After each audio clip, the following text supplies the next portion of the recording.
Hello, and welcome to Get It Off Your Chest, the funny side of breast cancer podcast. I'm Estelle Marr, and I'm joined in Tissy Towers today with Andrea Moulding, also known as Twinkle Tits, or also known Estelle. as Twinkle Tits. So it's been a while since we did a podcast together because of various things that happen in our lives. So yeah, the old duo are back together again, aren't we? They are where they belong. Where they belong. Back in Tissy We've Towers. been flying solo, haven't we? Yeah. Yeah. Trying to prove that we don't need each other, but actually we do. No, I've been trying to ditch you for years. I'm the talent. Yeah. I mean, everyone knows that. I'm just hanging on. Yeah. So have you Hang got on any my cancer coattails. news? Well, not really. Just my lymphedema, really, which has been swelling up like a couple of sausages. So I always get it in my hand really badly. I just need to get doing those exercises. And Do some exercises. but I'm walking around like a packet of sausages at the moment. You've got a hand like King Charles. Yes. That's horrible, isn't it? So, sorry, Your Majesty, but you haven't exactly got skinny fingers, have you? Not really. Right. Who have you got on today, Andrea? We have a guest today who wants to be known as the Lady J Cancer Thriver, which has a beautiful ring to it. I'm not entirely sure where she's coming from, but it's probably somewhere exotic, more exotic than Loughborough. Titty Towers. I think we can hear her playing now. And here she is. Hello. How are you? I'm good. How are you? Very well. Thank you so much for having me on this podcast. I really appreciate it. I've been listening. Our pleasure. Where are you based? I'm in Washington State. Oh, fabulous. Yes, but my mom actually has metastatic breast cancer, and I'm down in Oregon taking care of her right now. And how is she? How are you? It's been quite a blow since January. When she was diagnosed, I was like, let it be anything but breast cancer because, my own journey. It's scary to think that maybe that's my future. But so far, she's doing okay. She's handling the medication really well. We actually just shaved her head and we bought some new wigs. So we've been playing dress up here. Yeah, you're going to have some fun with the wigs. Yeah. Yeah. I love a bit of dress up. Yeah. Well, pass our love on to your mum, and we hope she has a speedy recovery. But if it's not speedy, then it's a gentle recovery. It's everybody's recovery is all different. But I hope she's, it sounds like she's got lots of lovely support with you if you've gone that far to go and look after her. Yes, she has lots of support, and I thank you so much for recognizing that. Yeah, I hope that her journey with this breast cancer is, gentle, like you mentioned. That's perfect way to state that. So thank you. Oh, no, you're very, very welcome. So tell us more about your journey. So I'm a 12-year cancer survivor. I was diagnosed with stage 3 invasive ductal carcinoma at age 33. Wow. I went 9 months with visible lumps, but I was told it didn't feel like cancer. So when the doctors finally did believe me and I had my mammogram, it was not good. So that, I went on to have a double mastectomy, chemotherapy, which you can become allergic to chemotherapy, which I was. And then I became a convalescent for many years because of that allergy that I had to Taxol. It's been a long recovery for me, but I have found that humor has helped me along the way. Yeah. And you look fantastic, I have to say. Oh, thank you. I did myself up today, so. I can tell. I'm sitting here with wet hair. You look glorious. Very glamorous. Thank you. I appreciate that. It makes me feel so good. Thank you. It's been a long journey to this 12 years now. I'm back in school, pursuing my career in human resources, which I'm passionate about. You're saying humor was important to you. Is your mum got the same attitude? Is she similar to yourself? Or are you similar to your mum more like? Well, my dad is the one with the gallows sense of humor, and my mom is more lighthearted. But I was told to ask if you would sing Supercalifragilisticexpialidocious. Well, she wants us to sing it. Yes, that's a request from my parents because of your lovely accents. So. Do you know all the words, Andrea? Give me a moment. Supercalifragilisticexpialidocious. Even though the sound of it is Expialidocious, something quite even though the atrocious. sound of it is something quite atrocious. If you say it loud you enough, say it it'll loud only enough, sound then- precocious. Supercalifragilistic. I can't remember the verse. It's just Dick I Van can't, Dyke's it's been years. very peculiar accent. Thank you. There you go. Yeah, We've had some well, strange Dick Van requests, but I Dyke. think that's the best one we've ever had. Oh, good. I'm glad that you have the freakiest request. Absolutely. I think we should make this a part of the show. Every week, our guests, every time we're on, our guests have to ask us to do something. Oh, I laugh. I like it. So come on, tell us I don't- about your funny stories. What have you got for us? Lay it on. Sure. Okay. So I had a going away party for my breasts where my friends threw a party for me the night before my double mastectomy, and they Yeah. made cupcakes with Fantastic. tassels. Oh, The funny thing is that Fantastic. my friends didn't know if they should make the cupcakes with lumps in them or not. They didn't know if that would be offensive to me. And of course it's not. And it would have been hilarious No. to have little pieces of M&M in there to find, and I was like, well, we could make it a prize. Whoever finds that piece gets some kind of extra prize, Oh, right? Brilliant. They call them boob voyage, don't they? Instead of bon voyage. I've heard people Yes. call them that before. Yeah, Yes. it's quite boob cool. I voyage, never did yes. it myself. I'm very jealous of people who did. And Thank you. what's this story that you were staring at AYA patients until they noticed you? Yes, well, because I was so young when I was diagnosed. And when you see young adult cancer survivors in the cancer ward, you want to make eye contact with them. You want to have that camaraderie, like, hey, I see you, I Yeah. feel you. But it comes across as kind of creepy sometimes. So I have to be careful that I. well, it certainly will if you're just sat there staring at them. You are going to be a bit creepy, my lovely. So yeah, I that's try to brilliant. have the same vibe with them so that they know they're not alone. And it's Yeah. just kind of a silly thing that I try to do. I don't know. Did Like, anybody people- ever say anything to you after you were staring at? No, nobody said anything to me because I'm pretty good at not staring directly, but like maybe out of the side eye, maybe like Yeah. giving them a side eye. But You no, didn't I say mean, anything because they were too scared of you. they're Jessica. scared of me. They're like, who is that creepy woman over there? No, I haven't said anything yet, but I don't know. That could be another story. I have to say, my funniest moment was when I was told by a doctor with a thick Russian accent that I was full of sheet. I was full of sheet. Literally, I was literally and figuratively, my family joked with me that I was full Yeah. of shit. But that was right before my appendectomy surgery. And in the x-rays, they could see that, obviously I was backed up. And I don't think he knew how else to say it other than just to come Yeah. right out and say it. Well, he couldn't say you were full of poop or anything like that. He literally said you're full of shit. Yeah, and then he started laughing because he caught himself. I was in an upstate New York hospital. It was cold. I didn't know anyone. And my doctor is telling me that I'm really full of shit. Yeah. Yeah. Lovely bedside manner. Yeah. I think he could do with some training. Along with a That- doctor that didn't feel like breast cancer, right? Absolutely. They both have some training. Yeah.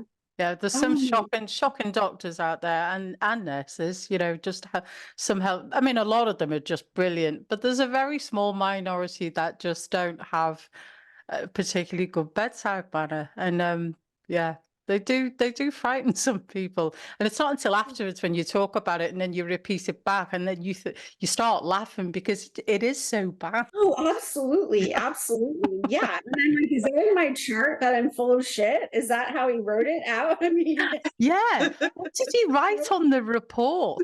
exactly. That is so funny. That's hilarious.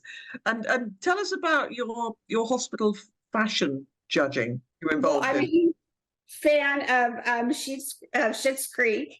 And so I like to do fashion shows when I'm in a waiting room full of women, I will, get camaraderie or close to one of the other women, and we'll start joking and laughing. And I'm like, well, let's look at the hospital attire and see how it looks. And, sitting with, my husband, we sit in the waiting room of a hospital, and whoever walks by in the best outfit or best wig, I have to make some kind of remark or reference to Schitt's Creek. And if they can rock the wig with Moira Rose, then they get extra brownie plates from me. So what kind of sight? What kind of sights have I seen? Yeah. Oh, well, I have seen the ERs around here are zoo houses, literally here. And so I've seen some of the craziest fashions that you can think of, from pajamas all the way to almost like ball gowns, it looks like, in the ER. Yeah. That's kind of another interesting aspect of dealing with healthcare in America. Is the minorities and the groups, and how I was treated with being disregarded as too young to have breast cancer. So that still happens today, that dismissive attitude of age. And we always talk about educating people to check their bodies and what have you, but there's a very strong argument where we should be educating doctors better to not dismiss people when they present with lumps and bumps.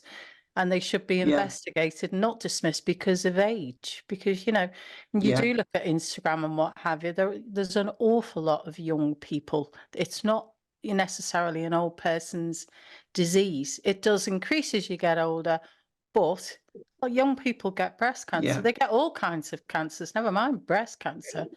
So just to go back to your mum, does she have how does she cope with how does she incorporate humor with her recovery and her being able to cope?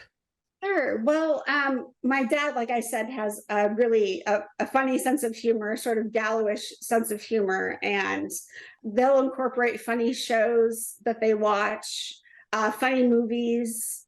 Having me over is funny. Yeah. My own experiences.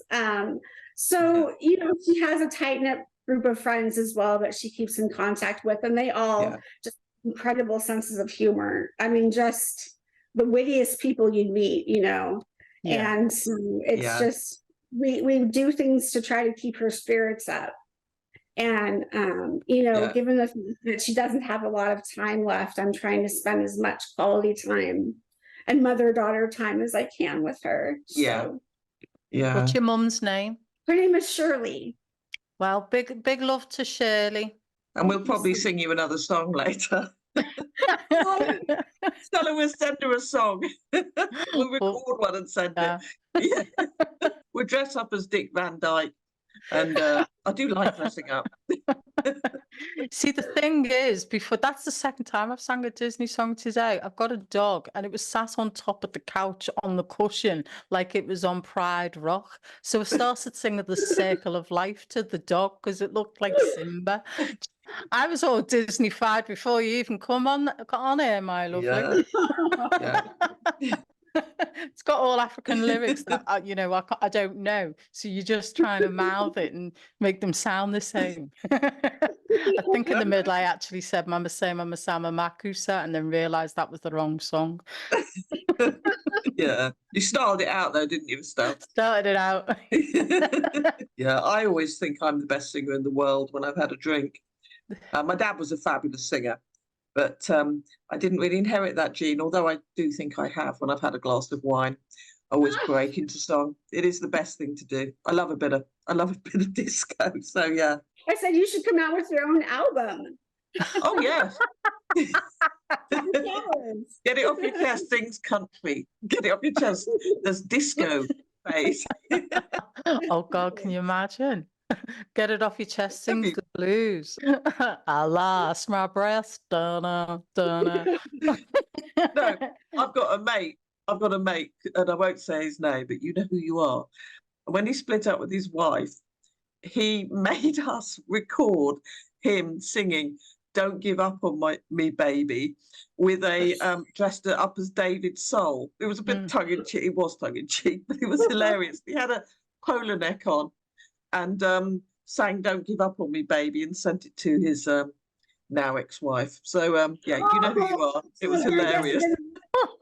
Guess she wasn't a Starsky and Hutch fan then. No, I think that would win any woman back. Come on. And then I often joke about where my nipples are these days and what they're doing and what they're up to. You know, if they're in the Yes. lab, she's in this shirt there, you know. Do you give them little stories about where they are? No, I don't have any little stories about it, but I do have nipple envy. So I often play with my partner's nipples. And I'm like, my nipples would like this. They're not here right now, so I need to play with yours. So on that note, we'd love to say thank you for coming on the show. You've been absolutely brilliant. Thank you so much Yes, for having me. No, you were fantastic. Would you like to tell anyone about your LinkedIn group or anything that you'd like people to join, or any social media or anything? Absolutely. So I'm the owner of a LinkedIn group for breast cancer survivors called Breast Cancer Survivors. Go figure. And anybody would like to sign up, I'm more than welcome. I have over 2,400 members now. I and then- remember. yes, awesome. Yeah. And then I also have a website, journeyintothriving.org, where I just talk about my story. Brilliant. Fabulous. Thank you so much, Jessica, for coming on. Will you give our love to your mum? Tell her there'll be a double A side single coming her way from us, from Titty Towers. And yeah, we wish you all the best. So lovely to meet you. Thank you. You too. Take care. Bye. Bye. So that was Jessica Wharton, also known as Lady J, cancer thriver, all the way from Washington State. She was gorgeous, wasn't she? Oh, she was great. Amazing. Yeah, lovely. Yeah, it's a shame you can't see her, listeners, because she was very glamorous. Yeah, very beautiful. And yeah, again, sending love to her mum. So yeah, she had some good stories there. Have you noticed the amount of Americans though who have these, these parties before they go and have the surgery? It's just not a UK thing, is it? Yeah, but we don't do baby showers either, do we? Well, I suppose we do now, but we never used to. Yeah. You know. Yeah, I think it's great. I wish I'd had one. It'd be awesome. I love the idea of cake. I was a well-had one, but yeah, totally. There's definitely a market out there. You know, all the girls out there, party planners. If you're looking to diversify, then yeah, it's a bit of a niche market. Yeah, definitely. I think people would go for that. Absolutely. I think maybe we should do it in our store. We could have a little basket where you've got a little banner. Make your own cupcakes. Here's your party invites, your boob voyage party invites, and all of that. Yeah, I think it's a goer. Have a little playlist on the QR code with all boob-related songs. Yes, not supercalifragilisticexpialidocious though. So let's wrap it all up. We're going to need to shut Titty Towers now. So how can people get hold of us, Andrea? Well, Estelle, I'm glad you asked. We're across all social media, Facebook, Instagram, all of that sort of stuff. And if you want to email us rather, we're stories@tittytowers.com. And you can have a look at our website, look us up, give us a review. But yeah, we'd love to hear from you. We want to hear your stories, so get them rolling in. Fabulous. Well, until next time, stay healthy, everybody. Stay healthy and humorous, and we'll see you soon.